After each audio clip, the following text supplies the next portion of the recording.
Bon, en tout cas, Bib, ce que je te disais là, et tu m'as retourné. Comment dirais-je? Tu trouves toujours d'issue pour t'en sortir. On doit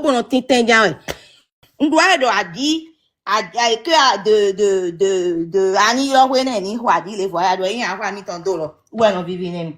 En tout cas, moi, j'ai parlé. C'est à toi de voir. Elle a eu quoi do internet ou tout. Hein? Nye Ah ben non, mais là, nous avons... Nye aobo, nye beto, nye aobo 7 heures. 7 heures aobo ouais. Non, tu sais, il est qui do d'agbeji, c'est bon. Mais qui do nyanyadi, c'est pas bon. Mais ti ma ken do nyanyadi, on va y nous men debout. Parce que tu sais, déjà tes frères, déjà dans besoin, miton. Non, ça ne se passe pas comme ça. Ah bon, journal politique, mais amagnon de boulot politique, mais Joe politique. Ah non, mais des côtés, politique. Annoncer politique, il y a tendance internet, il y a le rôle politique, maïmon. Sinon, si c'est comme ça, Talon ne sera jamais président. Si on calcule ce qu'on dit de toi, ta position, Talon ne sera jamais président. Ok. Ce n'est pas comme ça la politique. La politique, c'est autre chose. Explique-moi alors. La politique, c'est autre chose. Il y a des gens, ils disent, oh, adore ambition, et pour ce que tu aspires, oh, tu ne dois pas. Non, c'est pas ça la politique. Explique-moi alors. C'est pas parce que vous dites des choses, par exemple, ici, que moi, je ne peux pas aller à une négociation politique. La négociation politique, c'est ta participation, c'est-à-dire ta capacité à apporter quelque chose à un système. C'est ça. C'est ce que tu mets sur la table. Si on doit voir les polémiques, certains ne seront jamais présidents. Bon, regarde Donald Trump. Tu connais Donald Trump, non? Est-ce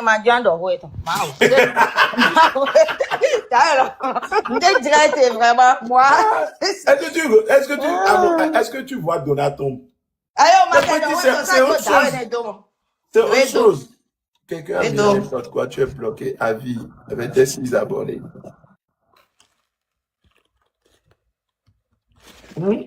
Faut laisser. Eh bien, ils savent rôder. Au contraire, la politique, c'est comme les réseaux sociaux, c'est comme la politique. L'essentiel, c'est qu'on parle de toi. C'est ça la règle d'abord en politique, en bien ou en mal. Que tu sois. Le problème est que qu'on parle de toi. Ça veut dire que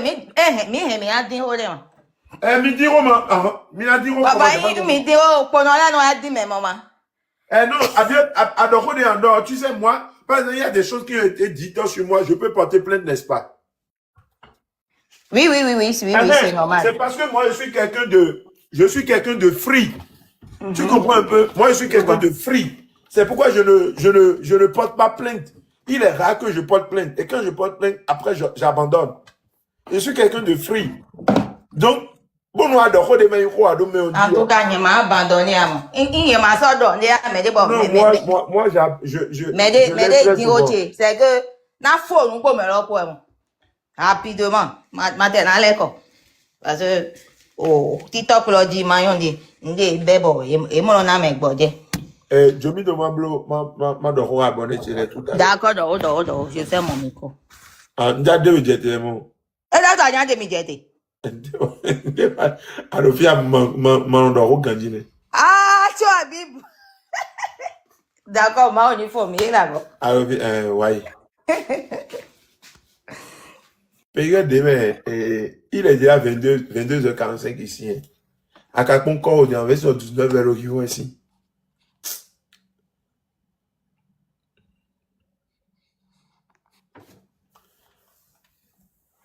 Donc, mais les permis si numéro camion est là. Numéro on est au final. Mais ouais, mais comme il a permis 66 000 ouais. Ok. Mais les bounimans d'homme il a dit que ah quoi soit pas au moins. Et bien 66 000 ouais. 66 000 et TTC millions mais dans sous quoi péré. Ok. Et donc faut essayer de parler le goût à Manse Gungbe Amon. Manse Gungbe Amon. Aja no film na yoboto meme ya. Faut arriver. Faut arriver, même moi, c'est comme. Encore au tard. Oui, ça, c'est c'est comme 19 ça. À moi. À moi, il est 19h, ouais, là, moi. Ah, À peine à boulot, dit, ouais. 22h46, c'est Il y a des sous-bêtes aussi à Johanjelene. Internet, micro, table de message, création de contenu à cœur, mon. Grosse force, ça vaut, faut. Mais là, tout a dit, mais c'est vrai, dit, à quoi bon roi, mais. Il dit, mais non, deux chances, mon roi, là, il dit, bon, mais non, quoi bon roi. Et il y a 2 minutes de live, on va dans son live. Et mon blanc de néon. Le pied de qui, là? Oui, bonsoir, Bobo. Le pied de qui, comment? Faut vivre. Ouais, bonsoir. Et bonsoir. Mais ouais. Allô? Bonsoir. Oui, bonsoir, Bobo. Mimo de robot, mira, là, j'ai dit, robot. Oui. Oh, mais...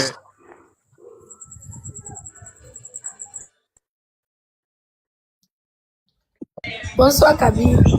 Oui, bonsoir. Nemide. Bien. Kapi mi keke mi donu abonné mi tole ni abonné mi pere. Nja be live bi bon kado besoin et tout. Et voilà. Never bon fi Mi bon ja don abonné, mi mi don dit, ne. Ne nous, mi dele Fanny. sous des dons. Mi abonné, mi dit, nous, Fanny. Biba, dernière fois, j'ai fait 2 heures de live meeting, j'ai bon, me monter, et venu me dire, à cause Hein? de, mais le rôle important de entre-temps, quoi. Ça doit être le jeudi. C'était le jeudi. Le live que vous avez fait le jeudi. Ok. Concernant la polémique de la suppression de la vidéo de, sincèrement, et touché mes frères. J'avais 2h31. À boire, Désolé. Désolé. c'est pas grave, Désolé. c'est pas grave. Non. Désolé. Hein. Tout Oui, c'est. bonsoir, Mi Bobo. abonné, mi Oui, dit, nous, bonsoir. Fanny, là. Oui, So mi bonsoir. keke mi Nada, abonné nous ni bo metile. A besoin Foi bi d'entendre si c'est ce mis dans que son abonné le. côté.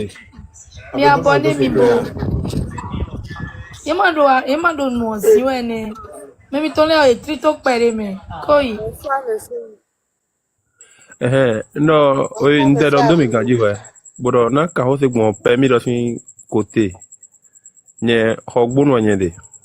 Ngai, mécanicien auto. Oui. Donc, permis dans son côté, nyama, c'est na do, français, gwe meton là.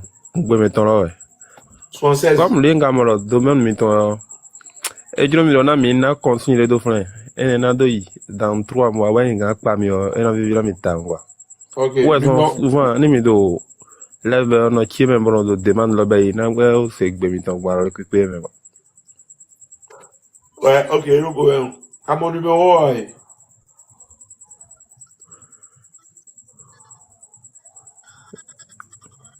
Mais c'est dire. À mon numéro, ouais.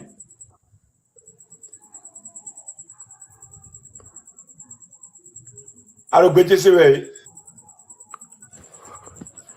Ah, ah. Qui le collectionneur de jeux, ben, ma rôle, mi temps, c'est, Eh oh, il voit comment, mais. Fanny, alors, BTC, ouais. Kapi ndo gwe si wesi. Il y a eu dire comment. Mais mi tole il a dit on n'est pas chez toi ici donc il y a abonné. Mi da nous donne ye bu foi. Mais non. Madame Fanny, Boris Tofani, on n'est pas chez toi ici. mais A Madame bloqué ton Fanny, micro, dit. 76 000 abonnés. Ou bien, On n'est pas Kodos, sûr. mi da mi vérifie dans nos ma rôle, mi temps, c'est ancêtres. correct, pas oui, non. Moi, je veux dire, Bonsoir, Nemidebo. Yo, Gandhi. Ok, Me dá meu Gandhi, eu dou. je vais bien. Ok. Nja to gbo mi patadi. Brother. Nja ho mi fa pass on gbo yin bo so do. Bo to gbo mi blo no mi accepter nu kotia. Quoi dire à Janobi? A do problème abi. No mi marry. One me. One me. Les boys, insister. Quelqu'un. O kapi ne wonu ye wonu mi o. Mi mo ko pon mi. Nde ele ba blo mi.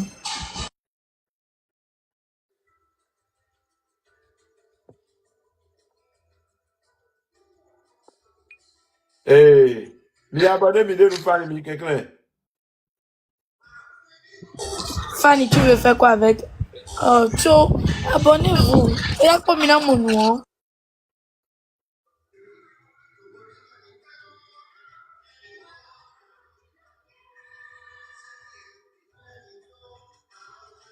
Alors tenez mon nom diable mais.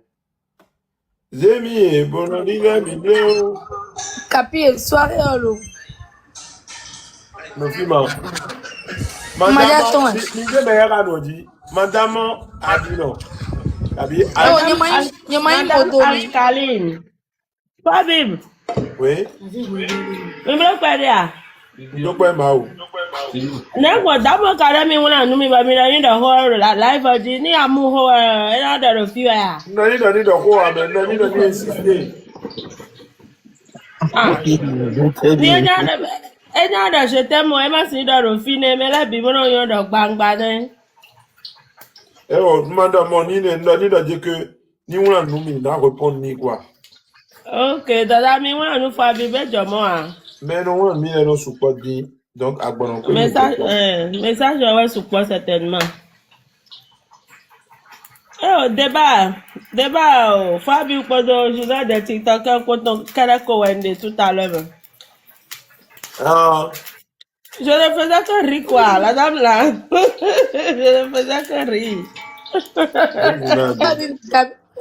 Capi, demande. Manger, mi va en grand raison. Bon, mais là, m'a abonné, nous. Ah, Fanny, voilà quoi, on y a abonné à si besoin.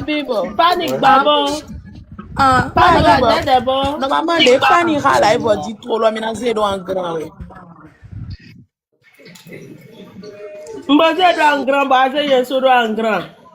Tant un gagnant. ma compagne, mais là, mi sois abonné au dîner, souhait. Ah, baba, din. Na din do mi ko gbero pola do aye. Fabi mi do en grand. Ayi pede na se yesu do en grand. Capi, mais le polo, elle est qui? Et c'est mon junior, elle est qui? Capi. eh. C'est mon junior, elle est qui? M'a dit à une fille à moi. Faut pas t'occuper de ces personnes-là. Regarde, c'est mon souvenir mais. Foi Bibo. Foi Bibo. Les fans ils voient maintenant zéro en grand son ko as ne no ba one. La mele na abonné ni keke. Foi Bibo. Puis quelqu'un m'y a abonné, Fanny. Et même il fait. M'y a abonné, Fanny. Wabi bonsoir. Bonsoir. Wabi chomi jare so so gbondo kikan lo commentaire mi ton do mi bombo ho. Kit de commerce tata secret du nord ro ponu mi. Ni pardon. Moi qui de Kit de commerce lo mi jale mi ho nu mi. Yo bien ko ba ko ri che don. Bo nkan je prends bo ba ko ri che wo era na ba depot nkan lo yin to. Pardon mi ho nu mi. Nko kan lo commentaire mi ton so so gbon ko kan lo don. Ah, qui de commerce, il était comprendre de dominer mais. Qui de commerce, tata secret du Nord, ton. Et promotion, il y a un faux quoi. Ah, vous êtes qui de commerce en nombre? Nous si ça ton. Ah, vous êtes venu là. Nous restauration, restaurant, vidéo Porto Novo quoi.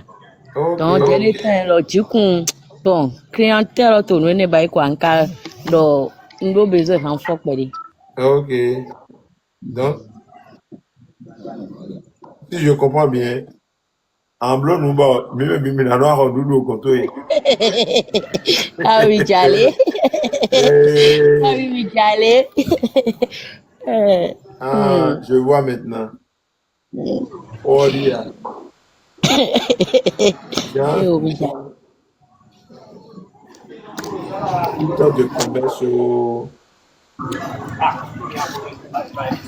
Pas d'ina, des souna qui de commerce au dos.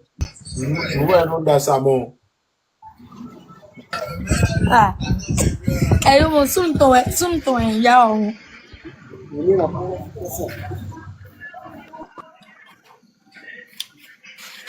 Nyono sa o alkalin mo fabi ba. Ouais, Karim, t'es là, Nyono sa sin. O alkalin sin de no kola la meno de di hole. D'accord? Ça désintensifie l'organisme. Ça enlève tout mauvaise graisse, mauvais cholestérol. Le nom de nous coups de lait sur la mer. Bueno, ça y est, tu veux voir l'eau. Tu veux voir l'eau, nous, nous, l'eau, là. Bueno, ça y est, tu veux voir l'eau. Non. Et secret, qui te commerce, bah, Kitu commerce y ton Jésus Christ wa nyama do hudu eta mam do hudu abonné le to ni a na si e bo soutenir mi bo soulever mi. ah, Jésus y a ouvert nous, oui. Jésus Christ ou un kit de commerce y ton c'est lui qui fait moi ma pub. Est-ce que tu Jésus Christ là? Oui, Jésus Christ me voit même. Ah, elle va courir ça dit. Bo so fon bo na mi le gbe. Ah, bon, Amazon. Mi jija home. Ami jija home bo cho mi eto me. Amazon Bacheba. Eh yo non, je ne suis pas parfaite. Ah, mais Jésus a couru dit nous mieux. Et Jésus pour la cruz, je dis ça ne veut pas dire que mais to nyana kan wa boto yi non. Eh ah, mais ablo yan kan pour Jésus pardonner le man. Et yo c'est pas pour autant. Ni anyo bon ma Bible. Eh Jésus magan yi a chemi don he bon mina ibado tabade goge. Eh e man yo pari. Nyamadi kit de commerce même din na abonné mi ton le ni a soutenir mi bo ba yi expérience si cheton. Ni mi ta ho di ka to kai vedi bo ba mana edi. Mi mo da mi soutenir mi ho kwa. Eh amagano Jésus va abonner na go ede we. Je tout aussi man. Eh yo, Jésus ogbeta je na sabe fo abi bo. Mi vodou me mi dere au fimo. Aimez-vous les uns les autres. Soutenez-vous les uns les autres. Moi, nous, vodou dans un aimant. Vodou des sous aimez-vous les uns les autres. Ouais, Zoba, mi soutenir, mi nebo, mi hosi pere asi e di mo mama na abonné le. Ni ezan e na go abo ana mi kunu di de lo témoignage we. Oui, si ne kono vodou di blo ba ene. Ma dwe ne fo abi bo, ma ka dwe ne dine. Yemayon Jésus a mon vodou me ende. Jésus la nye kana me pogbe ma. Ah, donc Jésus là ayons vodou. Ah, Jésus a. Vodou asunyo Jésus ba Jésus nyo e. No enyo ere. Mo yo me lo ko nyo kan ere ton. Kontan yin le man. Fabi mi khosi mi te khosi 50 cartons yo si na cité. Tata Julie le soulindo. Mi mana o me pole le soulindo. Fanny de ada abonné to esi ka ho file ma bi ova go me awe jomi do ma do te bo trompi. Yo ṣàgbéragbélé le to fine mi ja se gbe ton. Fanny lo mi tun ro je ke Fanny lo ami sare biye no yi. Ah, ba je ro kit de commerce di. Où est dit kit de commerce avant? Il fait. Aha. Fanny, eno yi gbigbo wi si o igolo lo. Na ro ira. Serafu. E gba glasi. Ah, serafu. Eno yi winner, eno yi gba glasi, eno yi serafu. Eno do so commerce now. E ma mo do serafu ti si début amo. Eno do so to si de u. O wa cholo ni eno gonfle le kwa. Nou bi, popo le po man. Popo le po. Comme quoi la commande? Dada, si tu comprends bien, mi me de lo kit balé, mi la mi tu Jésus Foi ane abi, me. mion sera Mais fouler. on y a madame, moi, faut aller voir Yo sera pour moi. Fanny, non, il sera pour moi. Fanny, C'est c'est à vrai. vous, Noïma. C'est à vous, Fanny, Fanny, c'est vrai Oui, ça? Ok. C'est pas oui. vrai. Bulldozer, nous, bulldozer. You don't find it there, son. Thank God ever bloody. Fanny, c'est pas vrai. C'est la foi Bulldozer, milongo. Fwa bibo, mi de su mi do no abone mi tole ni sa abone nu konche. No level, no Mais asu to ni. mais quelqu'un l'occasion de poser nous Fanny. Non, C'est oui. vrai, c'est la foi mienne Fanny. Oui, tonton. Fwa Mais bibo mi no ton honu ye la. mais ton coup ton Noël là. Eh, on y m'a tout mêlé, né. You know, y'a mis ça comme un bonnet. Moi tout mon congrès mais dans les. Eh, on y m'a eu étonné. OK. C'est Mais bien. c'est la foi, nous. D'accord. Grand-père tu vas c'est la foi bien. Eh. Oui. Donc, c'est la foi, mais la sonne. Ou mais 10 000 euros. Mais il m'a voté là. Ah, ok. C'est là pour me tricher. Mais, et tu l'as, y'a un côté, tu l'as, péré. Nkoto ayonle me bi onko nuki. Sane di mi amona de onko alaja Zainab. Le plus Le plus important pour Bénin. Fanny, amara ho fo abi uda do go de hola dia. Ni no file pare bo ma ne di tira ni mamo no to fini. Masayo ba di mi Concentré de o pare bo sokon. Boko da. Na to bien bon to di na bien trop me beaucoup de na we. C'est binga. Tali a dit que Ezekweli était si. Ezekweli dit lui est doit dire. Non, Dieu. Araba ite. Nye on gawe donc on mérite ndezi je me do be o tron me mo. Kunoga biba. Be ma wo agunche. Capi. Un programme là bas mon. Goya bet comment? Impossible. Mais c'est ce qui me plaît là. Non, faut laisser après de ça de Capi encore 25 ans donc même ça doit être. Boy. On a posé question ou quoi? Boy tron lo me ni ko. On a posé question ou quoi? Ouais, pourquoi c'est toi? Name it.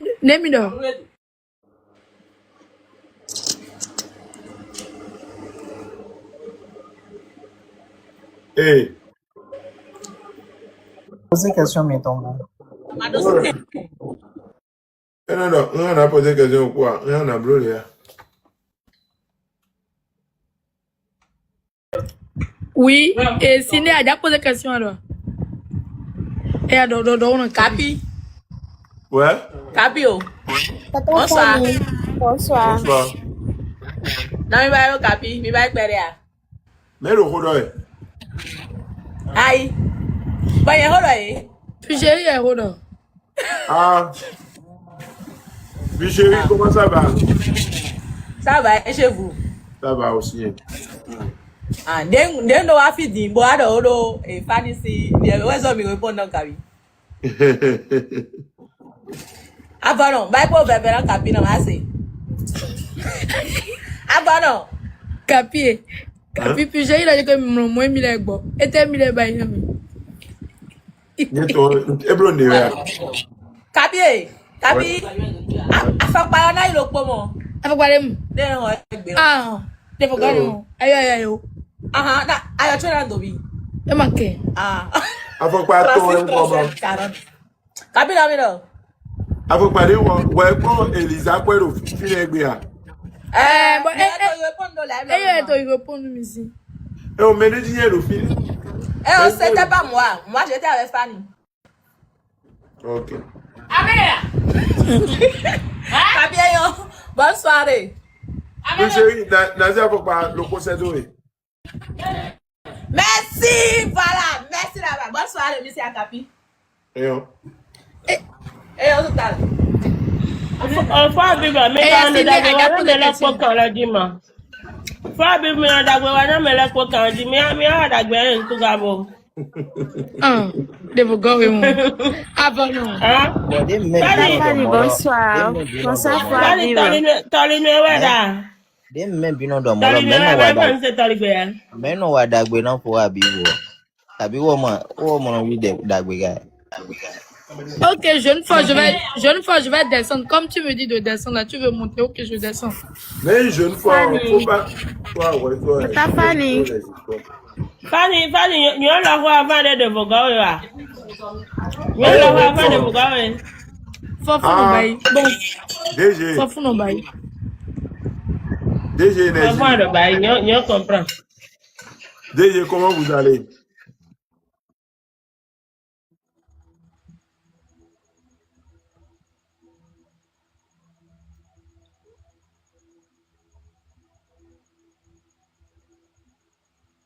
Ah, Capi, et tu l'as dit que déjà une jeune fois là, mon.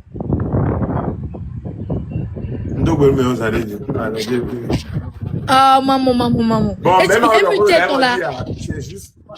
Normalement, 30 minutes, un diable, madame, pas peut-être. Même donc je vais descendre aussi. À tout à l'heure. Tout à l'heure. Même à Odohoa. Madame Jérémy Odohoa. Zandé. Oui. À Guano. Madame Jérémy le fait. Mais madame Jérémy. Madame Jérémy Bourrion. Ah bon, non, non, super barré.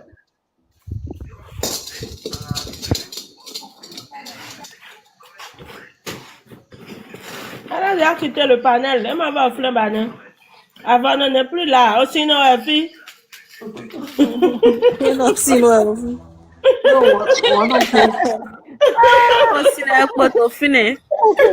Avant, non, jeté. Sinon, elle confie mon femme. Oh non, des sous-filles. Hein? Mon parfum, tu as mis. Ah, parfait, c'est non, c'est ce que je dis. N'a pas point. Je n'ai même pas la chaise ici.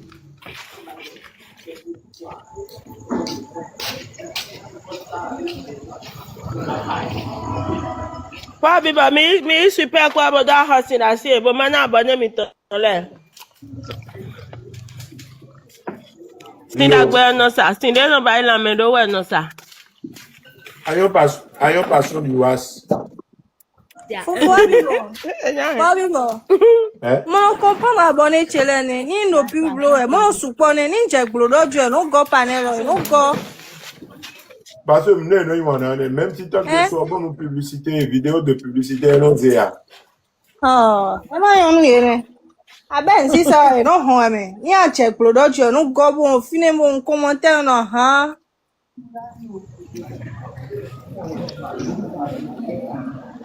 Ah, et on nous blow. Wow. À toi, étonnamment. C'est classe.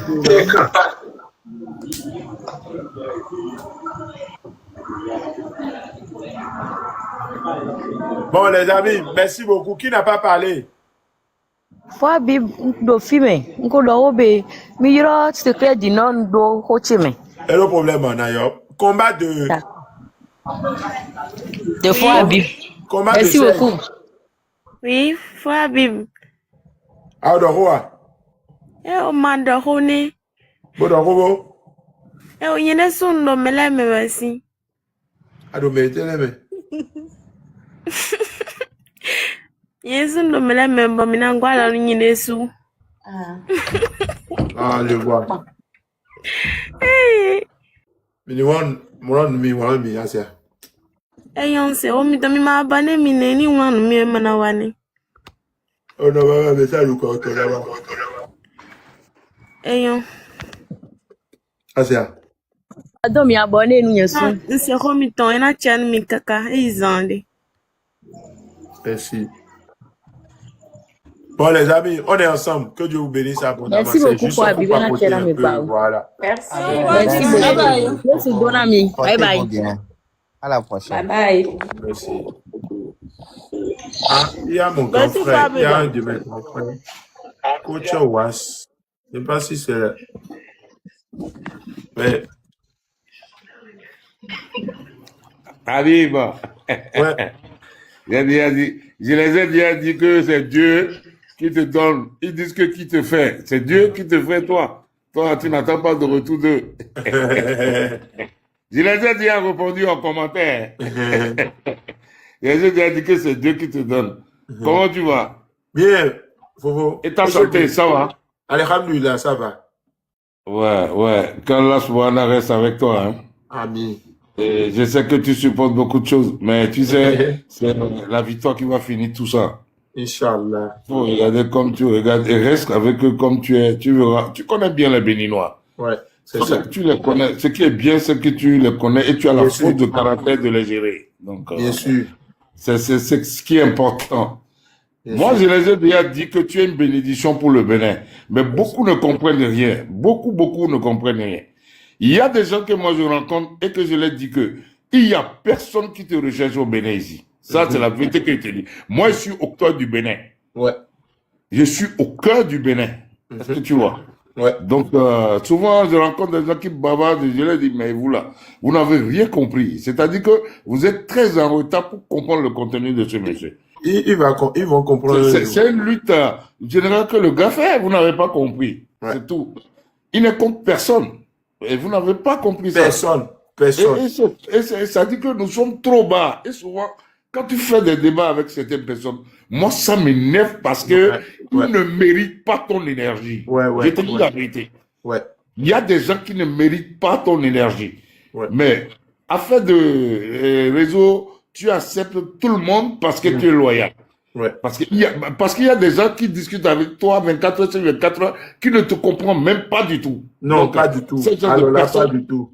voilà, ce genre de personnes, c'est pas la peine de continuer à discuter. Franchement, C'est ça. c'est ça.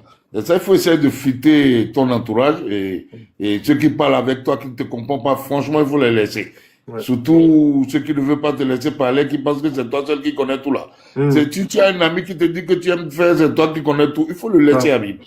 Habib, tu n'as rien à perdre aujourd'hui. C'est la vérité que je te dis. Ouais. Si tu as souvent, je remarque qu'il y a des gens qui disent que c'est pour toi seulement, c'est quand toi tu parles seulement. Ces gens-là, faut pas dialoguer avec eux. Ouais, faut pas dialoguer avec eux parce que tu ne vas rien gagner dans ce que tu discutes avec eux. Ouais. Parce que quand tu mets déjà dans la tête que c'est ce que l'adversaire dit seulement qui passe, il y a déjà de la jalousie et de la haine. Ouais, c'est ça. Tu vois. Donc, faut pas continuer. La personne voit déjà que, quand on parle, c'est toi qui as toujours raison. Donc, il a déjà une idée dans la tête. Et tout ce que tu vas discuter avec lui, c'est comme si tu perdais ton temps. Bon, ben, prends soin de toi. Merci beaucoup. Moi, j'ai une formation dans mes locaux pour les e-commerce et l'intelligence artificielle en juillet prochain. D'accord. Ouais, mais après, envoie-moi toutes les informations. D'accord. Ouais. Je vais t'envoyer tout. D'accord. Voilà. On va s'y mettre. Prends soin de toi et passe une très belle nuit. Hein. Merci beaucoup. Que le Seigneur soit avec toi toujours. Hein. Amen. Merci. Ouais. Merci, coach. Ouais. Les amis, que Dieu vous bénisse abondamment. C'est juste 30 minutes ou bien 1 heure pour papoter un peu avec vous. OK? Merci beaucoup. Merci pour le soutien. Je vous adore. Je vous aime. Si vous voulez le numéro du projet Permis Bénin, le numéro est juste en haut. OK? Donc, vous me contactez. Et puis, on gère. OK? Ciao. Merci.